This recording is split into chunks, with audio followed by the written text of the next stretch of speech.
Hello students, कैसे आप सभी। मैं आशा करता हूँ आप सभी बढ़िया होंगे और मैं भी बहुत ही अच्छा हूँ। आज हम एक नए चैप्टर की शुरुआत करने जा रहे हैं जिसका नाम है food we eat. Learning objectives, components of foods, importance of balanced diet, deficiency diseases, exercises and rest. Get going. अब ये कुछ ऐसे क्वेश्चन है जब आप पूरा चैप्टर पढ़ लेंगे उसी के बाद इसका आंसर दे पाएंगे। First, why should we avoid fatty foods, मतलब कि फैटी फूड्स को हमें क्यों अवॉइड करना चाहिए। How can we keep our bone strong, हम अपनी बोन्स को कैसे स्ट्रॉन्ग रख सकते हैं। How many hours of sleep is good for us, कितने घंटे हमें सोना चाहिए जो हमारे लिए अच्छा हो। Reading time. All living things need food, हम सबको खाना चाहिए। Why, question is why. Food enables us to stay healthy and disease free, क्यों? क्योंकि जो फूड है वो हमको हेल्दी रखता है और डिजीज़ फ्री रखता है। It helps in proper growth of the body and provides energy to perform various activities, मतलब कि ये हेल्प करता है प्रॉपर ग्रोथ में किसकी, बॉडी की, और हमको एनर्जी प्रोवाइड करता है ताकि हम अलग अलग एक्टिविटीज़ को परफॉर्म कर पाएँ।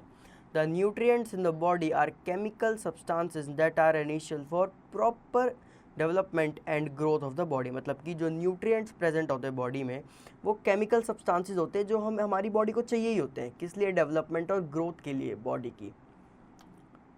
Components of food. The nutrients present in the food are, जो न्यूट्रिएंट्स प्रेजेंट होते हैं बॉडी में वो कौन कौन से होते हैं। Carbohydrates, fats, proteins, vitamins and minerals. All these nutrients along with proper amount of water and roughage are essential for the body, मतलब कि ये सारे nutrients along with the proper water, मतलब हमारा water intake अच्छे से पूरा होना चाहिए। roughage मतलब कि जब हम उसे निकाल देते हैं हमारी बॉडी से, आप ऐसा बोल सकते हैं। अभी आगे इसके बारे में पढ़ेंगे लेकिन मोटा मोटा यही होता है, तो वो हमारी बॉडी के लिए एसेंशियल होता है। Carbohydrate. Carbohydrate are energy giving food, ये एनर्जी गिविंग फूड होता है। Sugar and starch are carbohydrates. They are easily digested by the body, ये हमारी बॉडी जो अच्छे से पचा पाती है। ब्रेड, पटैटोज, चपाती, इसको वीट बोलते हैं, rice are some of the carbohydrate rich foods. Fats. Fats are also energy giving food, fat भी एनर्जी गिविंग फूड होते हैं। They give more energy than carbohydrate and keep us warm, ये ज़्यादा energy देते हैं carbohydrate से और आपको गर्म रखते हैं। They are not easily digested by the body, ये बॉडी जल्दी से डाइजेस्ट नहीं कर पाती। Consumption of excessive fat can make us obese and cause several diseases, मतलब कि जब हम एक्सेसिव फैट ले लेंगे तो उससे क्या होगा, हमारी बॉडी ओबीज बन जाएगी। ओबीज का मतलब है कि ज़्यादा मोटे हम हो जाएंगे और उससे क्या होगा, हमें बहुत सारी डिसीजेज हो जाएंगी। Butter, ghee, oil, nuts are some example of fat rich foods. Proteins. Proteins are body building food, मतलब कि हमारी बॉडी को बिल्ड करने में, अच्छी खासी बॉडी बनाने में हमारी हेल्प करता है। They help to repair worn out cells and build new cells, मतलब कि जो हमारे, अगर मान लो हमने एक्सरसाइज करी और मसल फट गई तो उसको रिपेयर करने में ये हेल्प करता है और नए नए सेल्स बनाने में ये हेल्प करता है। दे हेल्प इन ग्रोथ, ये ग्रोथ पे हेल्प करता है हमारी। Meat, fish, egg, pulses, milk are some of the protein rich foods. Vitamins and minerals. Vitamins and minerals are the protective food, इसको हम प्रोटेक्टिव फूड क्यों बोलते हैं, क्यों, आगे बढ़ते हैं। They are needed by the body in less quantity, हमारे बॉडी में ये ज़्यादा क्वांटिटी में नहीं, कम क्वांटिटी में चाहिए होता है। They fight and protect us from diseases, ये फाइट करता है हमारे लिए और प्रोटेक्ट करता है हमें किससे, डिसीजेज से। Fresh fruits and vegetables are rich sources of vitamin and mineral, जो फ्रेश फ्रूट्स और वेजिटेबल्स है वो सोर्स है किसका, विटामिन एंड मिनरल्स का। Important vitamins are A, B, C, D, E and K. Important minerals are iron, potassium, calcium and iodine. Roughage. The food that we eat contains some fibers that is called roughage. वो food जो कि fiber contain करता है उसको हम roughage बोलते हैं। It is not digested by the body but helps in the bowel movement and prevents constipation, मतलब कि ये हमारे बॉडी डाइजेस्ट नहीं कर पाती बल्कि ये हेल्प करती है हमारे बॉडी को ताकि हम कॉन्स्टिपेटेड ना रहे। कॉन्स्टिपेटेड मतलब कि हमारी डाइजेशन ढंग से नहीं हो पा रही है। Green leafy vegetables, fruits, pulses, serial contains roughage. Activity 1, make a list of 10 food items that you eat in a day, now classify them into the following. Carbohydrates, fats, proteins, vitamin, minerals, मतलब कि आप जो भी खाते हैं ऊपर content के basis पे आपको क्या करना है, उनको क्लासीफाई करना है कि ये खाना मेरे विटामिन मिनरल्स में आता है, प्रोटीन में आता है, कार्बोहाइड्रेट में आता है या फिर फैट में आता है। Importance of balanced diet. A balanced diet is a way of eating all of the right nutrients that our body requires to be healthy. मतलब कि बैलेंस डाइट एक ऐसा तरीका है खाने का कि हमारे बॉडी में एकदम राइट न्यूट्रिएंट्स जाए जो हमारी बॉडी को हेल्दी रखने में मदद करे। It may vary from person to person, ये पर्सन टू पर्सन अलग अलग वेरी करता है। We must eat clean and properly cook food, हमें एकदम क्लीन और प्रॉपरली कुक फूड खाना चाहिए। A diet consume depend on the age, gender and physical activity of the individual. मतलब कि जो डाइट है वो ऐसे बननी चाहिए कि उसकी एज पे भी डिपेंडेंस रहे, उसकी जेंडर पे भी कि फीमेल है या मेल है, और क्या फिजिकल एक्टिविटी कर रहा है वो individual. Activity 2. Make a list of food items you eat in breakfast, lunch or dinner.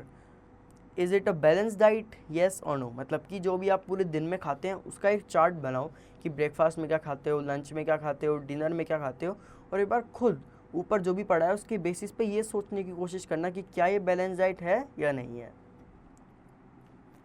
Deficiency diseases, नाम से ही पता लग रहा है कि डेफिशिएंसी का मतलब किसी चीज़ की कमी। तो अगर किसी चीज़ की कमी हुई उससे क्या क्या डिसीज़ होते हैं अब हम वो देखेंगे। Diseases means dis and is that not comfortable. A disease is an abnormal condition और डिसऑर्डर ऑफ अ स्ट्रक्चर और functions that ill effects on organism. मतलब कि डिसीज़ एक ऐसी चीज़ है, एक एबनॉर्मल कंडीशन है, और हम बोल सकते हैं स्ट्रक्चर का डिसऑर्डर है जो हमारे इल इफेक्ट्स मतलब कि बीमारी लाता है किसमें, ऑर्गेनिज्म में। Diseases are of two type, diseases दो तरह की होती हैं, communicable diseases, non communicable diseases. सबसे पहले हम पढ़ेंगे communicable diseases. Diseases that are transmitted from one person to the other through living और non living agents are called communicable disease. मतलब कि वो डिसीजेज जो एक पर्सन से दूसरे पर्सन में फैल सकती है थ्रू लिविंग या फिर नॉन लिविंग थिंग्स भी, उसको हम कम्युनिकेबल डिसीज़ बोलते हैं। मतलब मेरे को कोई बीमारी हो रही है, मैंने कोई नॉन लिविंग थिंग को छू दिया, फिर जो नॉन इन्फेक्टेड पर्सन था उसने भी उसी चीज़ को छू दिया, तो वो भी क्या हो जाएगा, इन्फेक्टेड हो जाएगा, उसमें भी डिसीज़ आ जाएगी वो वाली। The living agents of communicable disease, मतलब कि जो लिविंग एजेंट्स है कम्युनिकेबल डिसीज़ के वो हैं virus, bacteria, fungi, protozoa and insects. They are also called carriers और वेक्टर्स। इसको हम कैरियर्स और वेक्टर बोलते हैं, क्यों, क्योंकि ये कैरी कर रहे हैं डिसीज़ अपने साथ साथ। The non living agents are air, water and soil. अब हम इस टेबल में क्या पढ़ेंगे कि कॉजेटिव एजेंट्स, मतलब कि कौन कौन जो बीमारी है वो कॉज कर रहा है, डिसीज़ कॉज उससे कौन कौन सी बीमारी हो सकती है, ट्रांसफ़र थ्रू की वो कैसे ट्रांसफ़र हो रही है, प्रिवेंशन की हम उसको कैसे प्रिवेंट कर सकते हैं। सबसे पहले पहला कॉजेटिव एजेंट है हमारा virus. Disease caused by virus are common cold, hepatitis, AIDS, rabies, conjunctivitis, corona virus. Transferred through direct contact, using use things of the sick person. अब उसके प्रिवेंशन क्या क्या है, keeping distance from the sick person, कि जो भी बीमार है उससे थोड़ा दूर रहो। Not using the things use by the sick person, मतलब वो चीज़ यूज़ मत करो जो सिक पर्सन यूज़ कर रहा है। बैक्टीरिया, टाइफाइड, टीबी, टेटनस, लाइब्रोजी और कोलेरा। ट्रांसफ़र थ्रू, अब ये ट्रांसफ़र कैसे होते हैं, कंटेमिनेटेड फूड एंड वाटर और बाय एयर, मतलब कि गंदा खाना खा लिया, गंदा या फिर ख़राब खाना खा लिया, ख़राब पानी पी लिया, या फिर हवा से भी हो सकता है कि कोई कंटेमिनेटेड एयर, आपके आसपास कोई नाली वगैरह हो वो कंटेमिनेटेड एयर में आ जाती है, उसके हवा में अच्छे बोल सकते हैं आप मॉलिक्यूल्स या पार्टिकल्स नहीं होते। प्रिवेंशन क्या होगा इसका, ड्रिंकिंग क्लीन वाटर पियो, eating fresh food, observing cleanliness. Protozoa, malaria, dengue, sleeping sickness. अब उस कैसे ट्रांसफ़र होती है, मॉस्किटो बाइट से।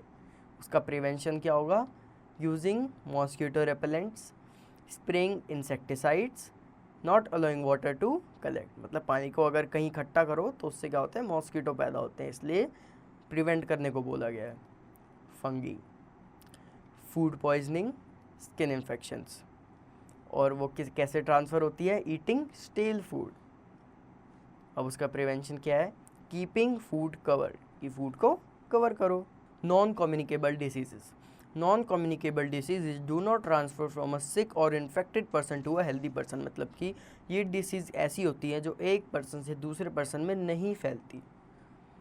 They are caused due to the malfunctioning of a body part or due to presence of harmful chemicals in the air. मतलब कि ये क्यों होते हैं? माल फंक्शनिंग हो गई अगर बॉडी की, मतलब कि ढंग से बॉडी अगर फंक्शन नहीं कर रही है आपकी, या फिर हवा में आपके हार्मफुल केमिकल्स हैं. Malnutrition is a condition in which children do not consume sufficient amount of proteins and carbohydrate in their daily diet. मतलब कि माल न्यूट्रिशन तब होती है जब आपके बॉडी में प्रॉपर बॉडी या फिर आप बोल सकते हैं फूड में प्रॉपर न्यूट्रिशन नहीं है जो आपकी बॉडी को मिल पा रहा है. तो फूड में नहीं है तो बॉडी में भी न्यूट्रिशन होगा नहीं पूरा, तो वो किस में लैक करता है? प्रोटीन और कार्बोहाइड्रेट में लैक करता है. Here are some deficiency diseases. अब हम पढ़ेंगे डेफिशिएंसी डिसीजेज के टाइप्स. जैसे कि विटामिन ए की डेफिशिएंसी से क्या होता है? नाइट ब्लाइंडनेस होती है. Person is not able to see when it is dark. मतलब कि जब अंधेरा होता है तो वो लोग देख नहीं पाते जिनमें विटामिन ए की कमी होती है. क्योर कॉजेज, इसको क्योर कैसे कर सकते हैं?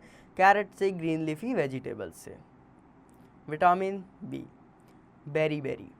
Weakening of nervous system. अगर आप में विटामिन बी कम होगा तो बेरी बेरी होगा, मतलब कि नर्वस सिस्टम आपका वीक हो जाएगा.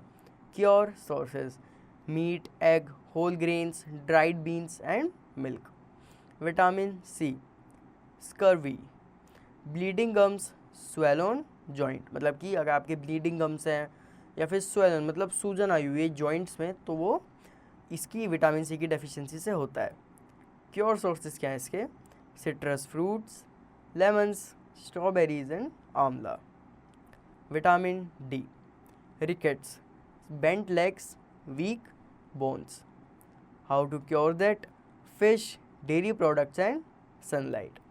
Iron, anaemia, pale skin and weakness. Cure क्या है इसका? Egg yolk, meat, spinach, apple and cereals. Iodine, iodine से क्या होता है?